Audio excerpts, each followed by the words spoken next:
ببینید پدر دختر که خارج زندگی میکنه، منم میخوام بله، درست نوید میگه. هم کنار خودش ببره خارج. آره اینجوری بهتره.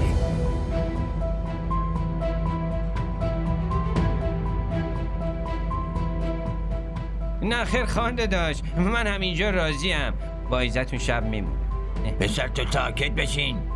تو رو احمق فرض کردن، خودت خبر نداری. چی این چی داره میگه؟ این چه حرفیه که داره مامان میزنه؟ شما آروم باشین، من دارم حرف میزنم. ببینید با نوید حرفامونو زدیم. نوید همینجا میمونه، ما داریم اینو دامادمون میکنیم، این که کم چیزی نیست. موضوع همینجاست آقا رسول. مگه چه عجله داشتین همچین آدمی رو دامادتون قبول کنین آخر؟